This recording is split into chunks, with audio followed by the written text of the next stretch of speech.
Bus ప్రమాదంలో వెలువడిన విషవాయువులను పీల్చడంతో కొందరు తీవ్ర అస్వస్థతకు గురయ్యారు. అమలాపురానికి చెందిన గుణసాయి కర్నూల్ ప్రభుత్వ ఆసుపత్రిలో మృత్యువుతో పోరాటం చేస్తున్నారు. ప్రమాదం జరిగినప్పుడు హడావిడి చేసిన అధికారులు తర్వాత రోజు నుంచి తమను పట్టించుకోవడం లేదని గుణసాయి బంధువులు ఆరోపిస్తున్నారు. మెరుగైన వైద్యం అందించి ఆర్థికంగా ఆదుకోవాలని వేడుకుంటున్నారు. మరింత సమాచారం మా ప్రతినిధి ధరణి కిషోర్ అందిస్తారు. ప్రమాద ఘటనలో 19 మంది దుర్మరణం పాలైన నేపథ్యంలో మరికొందరు ప్రాణాపాయ స్థితిలోంచి బయటపడ్డారు. అయితే ఇక్కడ కర్నూలు ప్రభుత్వ ఆసుపత్రిలో చికిత్స పొందుతున్న గుణసాయి పరిస్థితి ఎలా ఉంది, మొత్తం అందరిలో కూడా అత్యంత తీవ్రంగా అస్వస్థతకు గురైనటువంటి గుణసాయి పరిస్థితి ఏ విధంగా ఉందనేది కర్నూలు హాస్పిటల్లో వారి బంధువులను అడిగి తెలుసుకుందాం. సార్ చెప్పండి, అసలు ఈ యొక్క ప్రమాదంలో ఇదైనటువంటి గుణసాయి పరిస్థితి ఎలా ఉంది? పరిస్థితి ఇప్పుడు ప్రస్తుతం డాక్టర్లు ఏమంటున్నారు? సార్ అదే ఈ ప్రమాదంలో స్మోక్ పీల్చేయడం వల్ల లంగ్స్ ఇన్ఫెక్షన్ వచ్చింది సార్. అది కొంచెం తీవ్రంగా ఉందని చెప్పారు సార్ డాక్టర్లు. ఆ రోజు నుండి ట్రీట్మెంట్ జరుగుతుంది సార్. ప్రస్తుతానికి ఐసీయూలో ఉన్నాడు సార్. అవును సార్. అయితే ట్రీట్మెంట్ వల్ల అతను రెస్పాండ్ అవుతున్నాడా? ఇంకా మెరుగైన వైద్యం కావాలని కోరుకుంటున్నారా? ఇక్కడ పరిస్థితులు ఎలా ఉన్నాయి? మీకు ఏమైనా అధికారులు స్పందించారా? సహాయం చేస్తున్నారా? అసలు ఏం జరుగుతుంది? మొత్తంగా ప్రమాదం జరిగిన రోజు నుంచి ఈ రోజు వరకు ఉన్న పరిస్థితిని వివరించండి. సార్ ఇది ప్రమాదం జరిగిన రోజు వచ్చారు సార్ అధికారులు. తర్వాత రోజు నుంచి అధికారులు రాలేదు సార్. ట్రీట్మెంట్ అయితే ఫస్ట్ 2 రోజులు రిపోర్ట్స్ బెటర్మెంట్ ఏం కనిపించలేదు సార్. తర్వాత నుంచి కొంచెం బెటర్మెంట్ కనిపిస్తుంది సార్. ఇంకొంచెం మెరుగైన వైద్యం అందిస్తే తొందరగా రికవర్ అవుతాడు సార్. అయితే గుణసాయి గారు ఏం పని చేసేవారు? ఆయన ఎందుకు బెంగళూరు వెళ్ళాలనుకున్నారు? అసలు ఏం జరిగింది? సార్ యూపీవీసీ విండో ఫిట్టింగ్ చేస్తారు సార్. ఆ విండో ఫిట్టింగ్ బెంగళూరులో సైట్ ఉండడం వల్ల హైదరాబాద్లో ఉంటారు సార్ అన్నయ్య. హైదరాబాద్ నుంచి బెంగళూరు వెళ్తున్నాడు సార్. బెంగళూరు వెళ్ళేటప్పుడు ఈ యాక్సిడెంట్ జరిగింది సార్. అంటే ఆయన కుటుంబ నేపథ్యం ఏంటి సార్? మామూలు మిడిల్ క్లాస్ ఫ్యామిలీ సార్. అదే మాది అమలాపురం సార్. నాన్నగారు ఇంట్లోనే ఉంటారు సార్. అన్నయ్య, నేను, అమ్మగారు సార్. మొత్తం నలుగురు సార్. అన్నయ్య రీసెంట్ మ్యారేజ్ అవ్వండి సార్ 2019లో. అప్పటి నుంచి కూడా సురారంలో అన్నయ్య ఉంటాడు సార్. ఒక కంపెనీలో, ప్రైవేట్ కంపెనీలో జాబ్ చేసుకుంటా సైట్ వర్క్ చేసుకుంటాడు సార్. అయితే పూర్తిగా ఈ యొక్క హాస్పిటల్లో అందుతున్న వైద్యం మీద సంతృప్తిగా ఉందా? ఇంకా అంటే అందుతున్న వైద్యం చాలు అనుకుంటున్నారా? ఇంకేమైనా మెరుగైన వైద్యానికి ప్రభుత్వాన్ని రిక్వెస్ట్ చేస్తారా? ఏంటి మీ పరిస్థితి?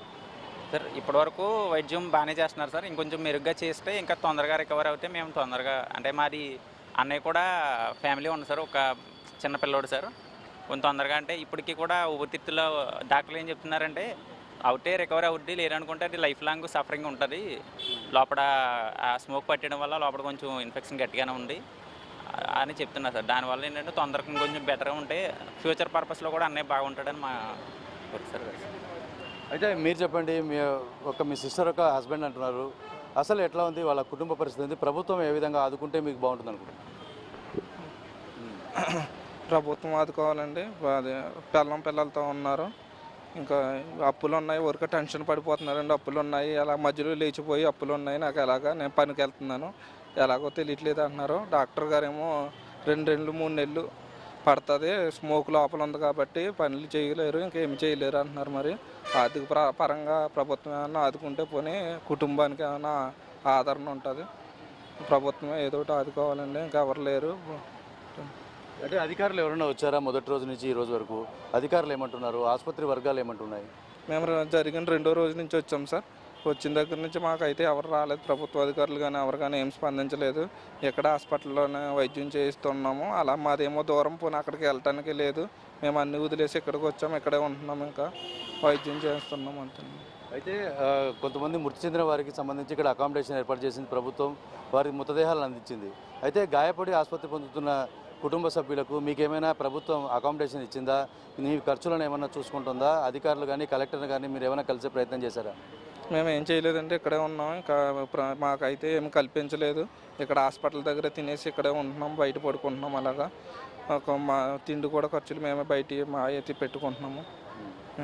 అయితే ప్రభుత్వాన్ని ఏమని డిమాండ్ చేస్తారు?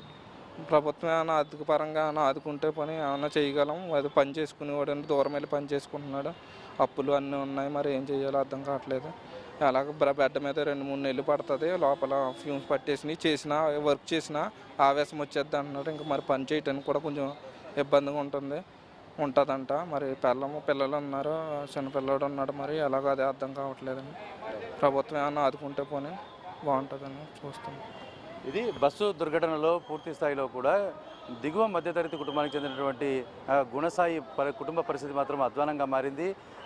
మొదటి రోజుల్లో హడావిడి చేసినటువంటి అధికారులు ఆ తర్వాత క్షతగాత్రులైనటువంటి వారికి కుటుంబ సభ్యులను పట్టించుకోవడంలో మాత్రం పూర్తి స్థాయిలో విఫలమైనని చెప్పొచ్చు.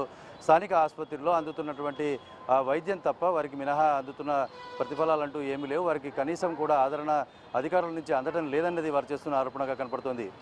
ఇప్పటికైనా ప్రభుత్వ అధికారులు స్పందించాలి. ఈ యొక్క గుణసాయి యొక్క కుటుంబ సభ్యులకు అండగా నిలబడాలి. ఇక్కడ జరుగుతున్నటువంటి వైద్య ఖర్చులతో పాటు వారు ఉండడానికి అయ్యేటటువంటి నిర్వహణ ఖర్చులను కూడా ప్రభుత్వం భరిస్తే బాగుంటుందని చెప్పి ఇక్కడ బాధితులు చెప్తున్న పరిస్థితి ఉంది. వీడియో జర్నలిస్ట్ బాబుతో కలిసి ధరణి కిషోర్, ఐ న్యూస్, కర్నూలు నుంచి. సర్దార్